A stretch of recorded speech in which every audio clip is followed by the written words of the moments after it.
Despite the peaceful circumstances, his passion is audible. He leans in and locks eyes. For a moment, the music seems less like a source of fulfillment and more like a battle.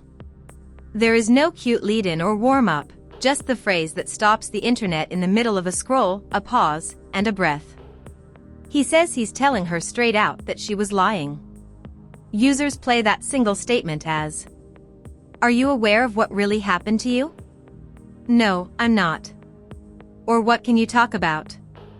"I don't know what really happens, but I can talk about it." As the video plays continuously on the timeline, his voice is angry and his jaw is clenched, yet it's clear that he has been frustrated, music, for months. On the opposite side of the split screen, Tamar's interview is displayed in contrast. She says all she remembers is that she threw a friend a birthday party and went to a friend's, and she has no idea what really happened to her. She speaks in a quieter, almost detached tone. Tamar says she just remembers going to a friend's party and has no idea what really happened to the movies. Two energies. One evening, the internet functions normally. Music, it starts to fill up the spaces. Flood feeds are changed side by side to align his long history with her, music, blurry outline. Reaction channels slow down her response, concentrate on his face, and begin discussing in comment sections how these stories are incompatible. And that's where the title for the entire thing comes from. Because he starts talking about how Mendeecees kept showing up, how their interaction made him, music, uncomfortable, and how he witnessed occurrences from only a few feet away. Viewers begin to build their own tale on top of the one that has already been captured on camera. Many individuals are now certain that there was more going on than either of them has formally admitted, according to remarks.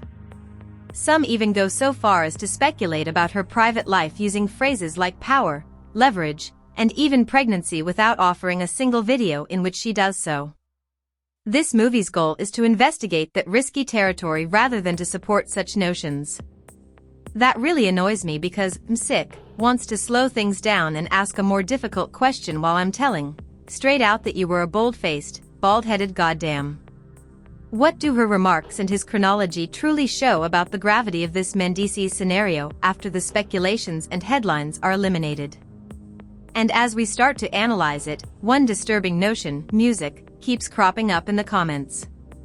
She didn't say anything that night, though she might have said more than she meant to. As soon as the video, music, ends, the atmosphere shifts. It starts with a tiny rigidity of the shoulders, a thinning of the breath, and a weight that, music, lowers into the pause between his words. He starts recounting what happened that night, in a way that is similar to someone recounting a scene they have seen 100 times. Without them, the narrative has already been altered, not because they wish to. He begins with the interview tape in which Tamar calmly tells L'Oreal that all she knows is that she held a birthday party for a friend and attended the birthday celebration of an acquaintance.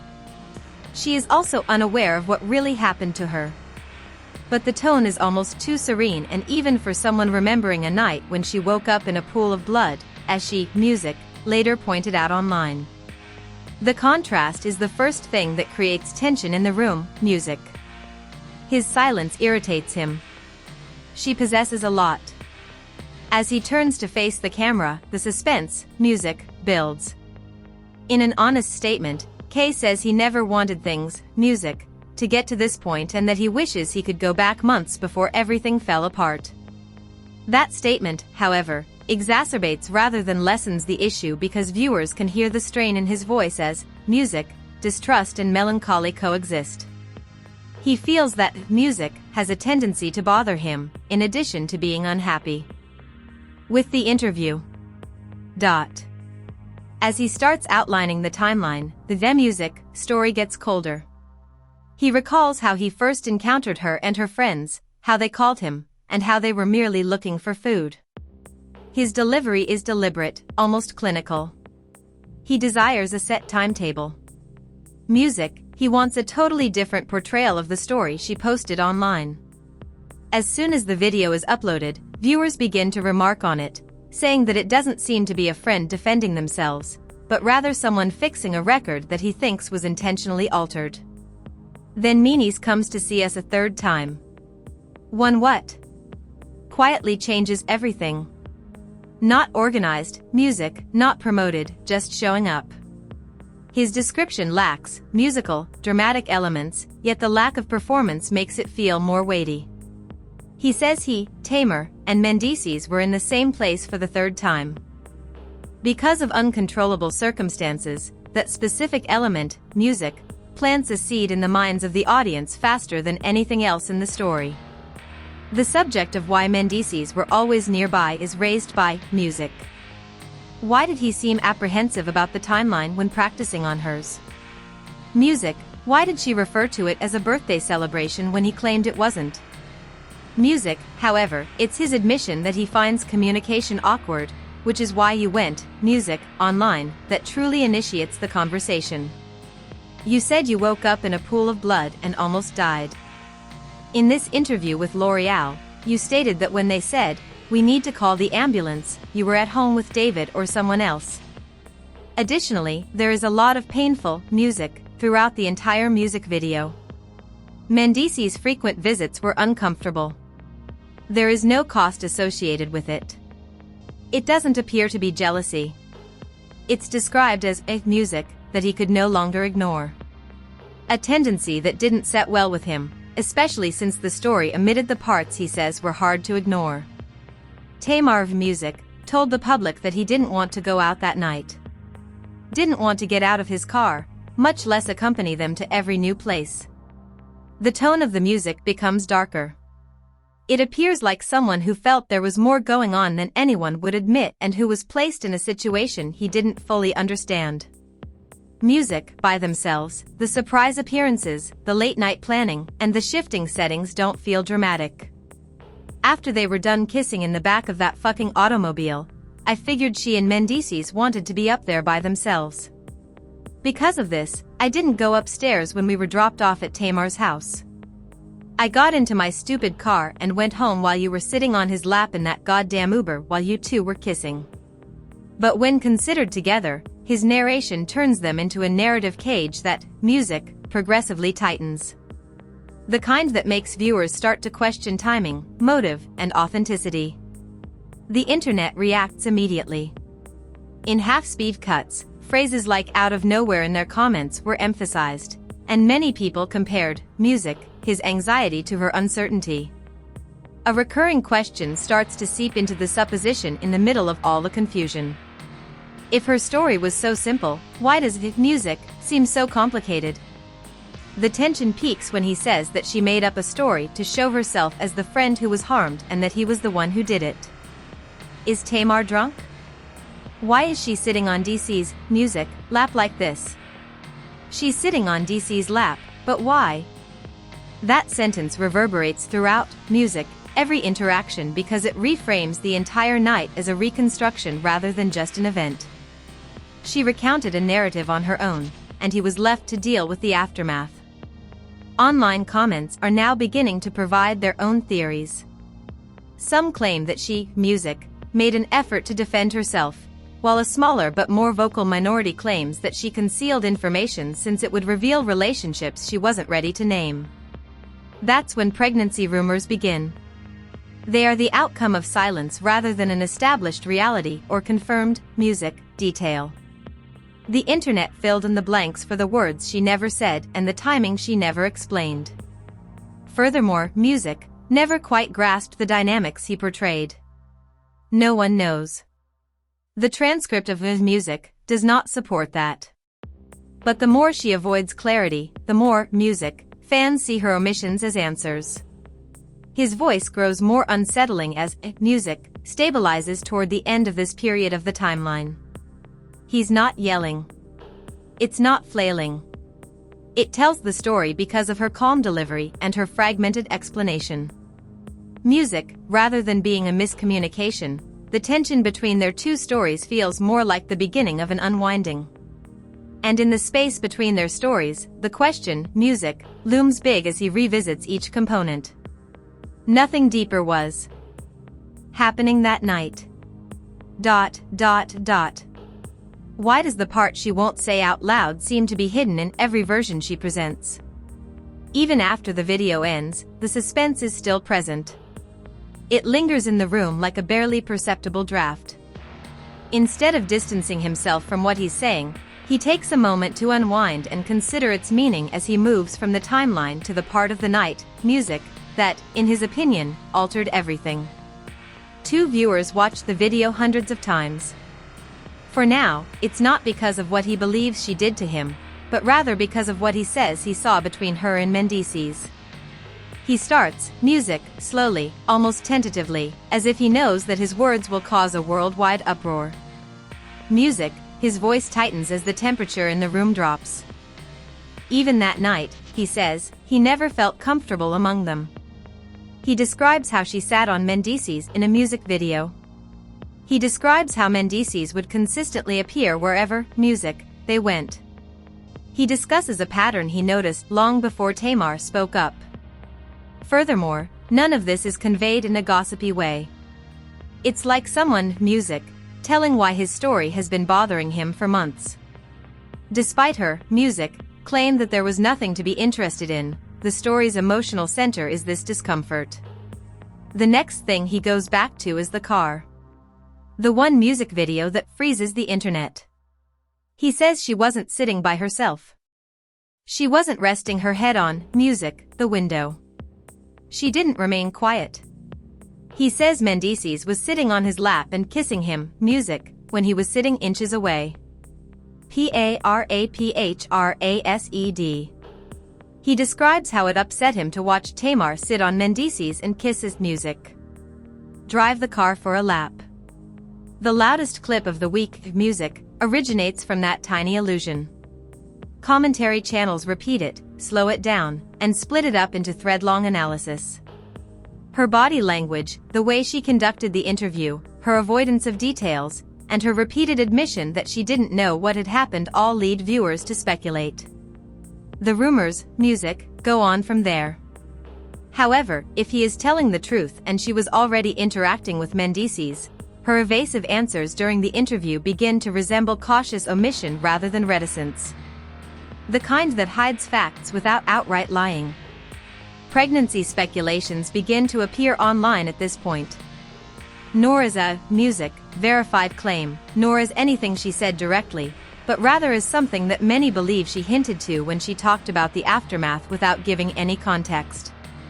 Again, there is no evidence, music, in the transcript to back that up. He doesn't say it. She doesn't say it. But the most dramatic and ominous option starts to fill the hole on the internet. What if she had forgotten and wasn't unclear? What if she was hiding something to keep it safe?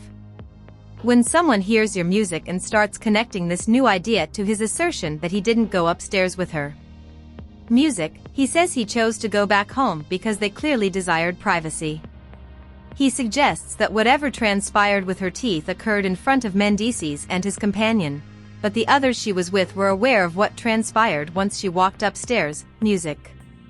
At that point, the story's tone drastically changes because her version of events is inadequate, music, and contradicts his. She said she awoke in a pool of blood. She turned down an ambulance. He said she had no idea what had happened. Music, he said she was on the verge of death. I had 7,000 music, people waiting for me to explain what had happened because they knew we had been together the night before. I went home, baby. I replied, that lady went upstairs, not knowing the woman's fate. She appeared injured.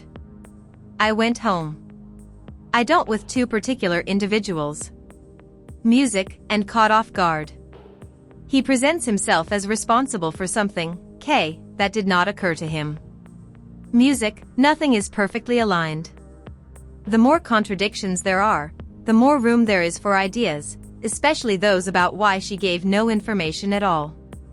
Since the true story would reveal a more complex relationship, some believe that she downplayed her relationship with Mendeecees. A small but persistent group begins gossiping about women who attempt to conceal private information by omitting details. By now, audience conjecture has developed into a distinct character in the narrative. Threads with thousands of comments, music, suggest that she may have concealed more than she acknowledged. Anything sentimental or irreparable is really supposition, but when the facts cannot be reconciled, speculation becomes a whirlwind. Music, the storm keeps getting bigger. When he begins talking about how she portrayed him online, he says she framed him to make him look music. Guilty. The scenario shifts from confusion to betrayal when he informs her that all she needs to do is tell people to stop bothering him, but she chooses not to. He claims that she let the internet to run wild and enjoyed the attention. He said. That statement captures the emotional core of this piece because it generates new tension. Music, why didn't she rewrite the story if she didn't want him to be held accountable? Why? As music intensifies at this point in the story, the excitement in the room grows. He is no longer defending himself against a rumor, instead, he is revealing the emotional impact of silence, music, her silence, his quiet, and the silence that exists between their impressions of the night, and a novel question that was previously unheard of is now, music, beginning to surface on the internet. Why did it sound like Tamar was afraid to go into detail about every point she omitted if she really had nothing more to do with males, DCs. Music. There's something that sets music from the others, and he pauses briefly before continuing. He seems to be aware that there are 100 different ways to interpret the next part of his story, and he's right because the story takes on a deeper, more psychological weight when he moves from narrating the events to examining the emotional fallout. That question serves as a cliffhanger that launches the music narrative into the next chapter, where her omissions, his clarity, and internet ideas combine to produce something far more combustible than any of them could have imagined. It's consideration rather than hesitancy, music. He begins, music, at the beginning of the media frenzy and describes how her messages, in which she claimed to have almost died and woken up in a pool of blood, scared social media. He also describes how others immediately connected back to him just because they, music, had been together earlier that evening. Music, he says that Tamar went online to say that she woke up in blood after almost dying in that tape. He seems more confused, music, than I believe.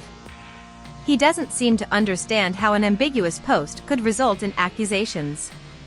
Music, but before any questions were raised, the internet was more motivated by passion than by logic. The thing that bothers him the most is that her framing caused a significant reaction. He says that not only did she, music, fail to resolve the uncertainty, but she, music, allowed it to worsen. He recalls, music, how, when he performed live, thousands of people expected some sinister revelation. Before he had spoken a word, everyone thought he was the bad guy. He was not only dragged but also analyzed, music, misinterpreted, and made the enemy of a story in which he had nothing to do with, music. At that point, another important section of the transcript emerges. He tells the audience that Tamar declined an ambulance request that music night, which becomes one of the most obvious contradictions in the narrative. On the music internet, people begin to wonder if the decisions made that evening were music appropriate given the seriousness of her public charges. Some speculate that she refused medical attention in an attempt to divert attention from her injuries to the circumstances that led to them. He asserts that she refused medical assistance despite her public declaration that she nearly died on one side. These are hypotheses, of course. Music, no proof, no confirmation. But hypotheses are the glue that fills in all the gaps on social media, music, and the amount of missing content keeps increasing because he now discloses, music, that he tried to persuade her to alter the narrative following her dramatic post. He, snorts, asserts that she finally did, but the following day she deleted the music. His questions linger in the room like shadows, but he doesn't make any accusations. For those who believe that silence implies music, there was more at stake than she acknowledged, that rubber becomes a mystery in and of itself. If you weren't totally music, unentire with the fundamental facts, why would you remove a clarification? Why destroy something that might have kept a friend safe? The tension rises when he talks about being seen as condescending. He explains that he called her that lady because he thought she wasn't telling the whole truth, not out of the music contempt. He begins to add detail after detail, concentrating on the post-event music building of the story rather than the actual events because he feels that parts of the music narrative don't make sense and that this phase is about incredulity. He admits that she likes chaos. The viewer is also greatly impacted by his claim that she enjoys the media ecstasy, which is based on intent, music, rather than actual happenings, because music, leaving the story messy, might not have happened by accident if she likes the attention her stories receive. He also implies that she can control an online narrative in a way that others cannot. And that's exactly where, music, viewers began to notice the pregnancy rumor, not because she confirms it, nor because he brings it up. Her silence, however, allows interpretations that she never completely closes down, especially when combined with her failure to provide more details about the story. Her inconsistent behavior and emotional distance while music